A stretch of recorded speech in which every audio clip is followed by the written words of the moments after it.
Speaking from 21 South Street. It's a cloudy and a very silent afternoon today.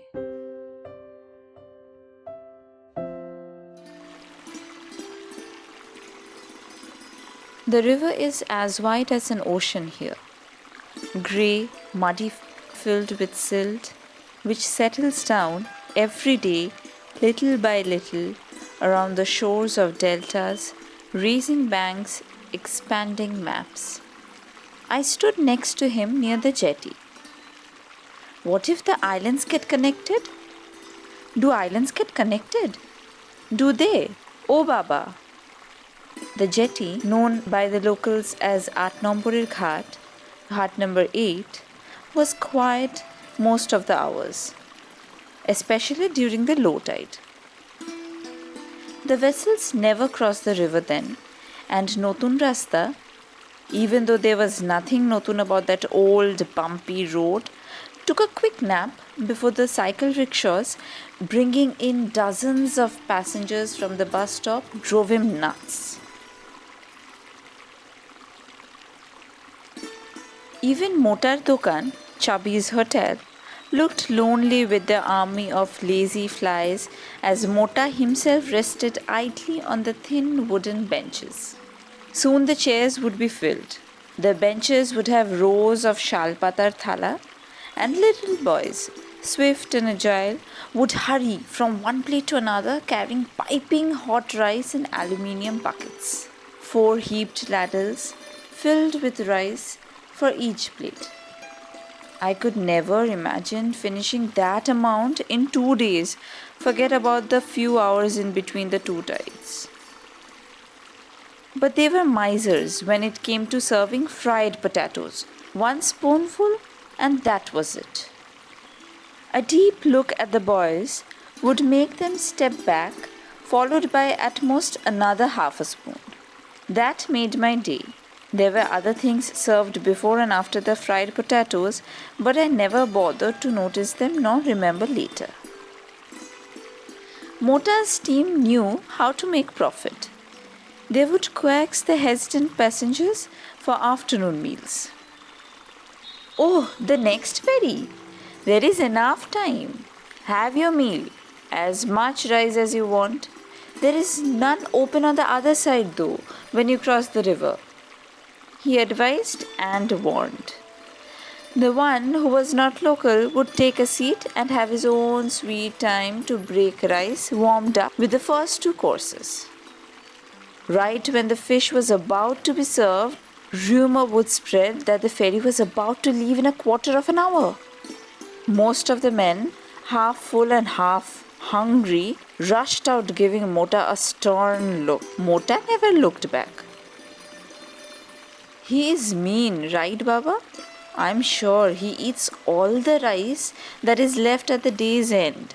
He'll never get thin. Taina, Baba? The banks were always muddy. Thick, gooey mud. The one in which Amulya lost his palm shoes in Shotyajit Ray's Shamapti, the 3rd part of Teen Konna. But unlike that Shamapti conclusion, here, once a slipper was gone, it was lost forever. The boats were motor driven.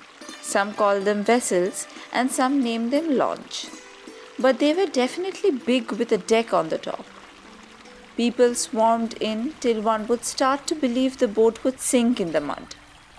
I, a 5th grader who didn't know how to float in water, wasn't allowed on the top.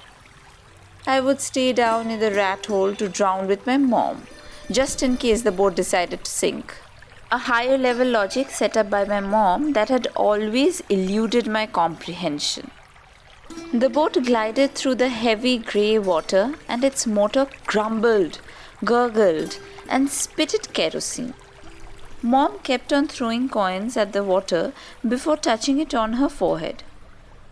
I was always awestruck with her act of faith. The same lady who would shrink 2 sizes in her own skin to give her own daughter 2 extra rupees for the savory golgappa, throwing pennies in water like dry flowers. Why didn't you throw them near the bank? The water was thin there, still had some chance. The motor growled instead.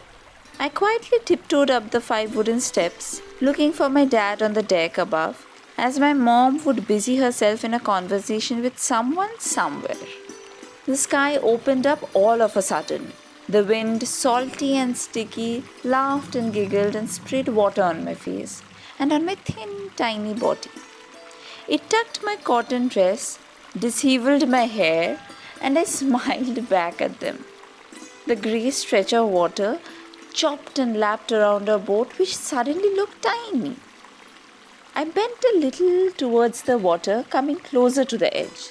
Baba, unlike Ma, never warned me of my incapability to float. However, he came a little closer, took his handkerchief as grey as the river and dabbed his forehead. There's treasure underneath, Baba. My eyes shone like a new quarter. Ma throws so many coins. I'm sure others do too. He laughed. Do you think I will drown if I wear those black tires around? Will I drown still? What do you say?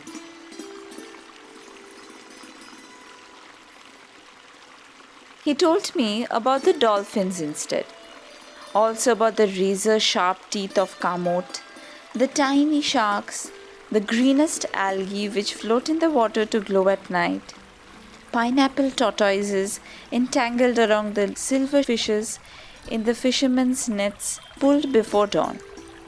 There would be flocks of seagulls as well, waiting to snatch a loot. He told me all these, about the depths of life, not about drowning.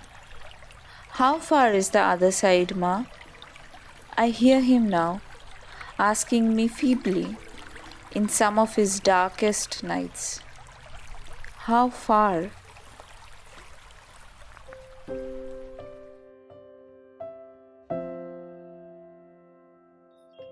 You were listening to The Ferry Ghat from Letters to Myself by Piu Mahapatra.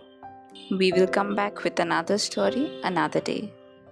Till then, don't forget the address. It's 21 South Street. Goodbye.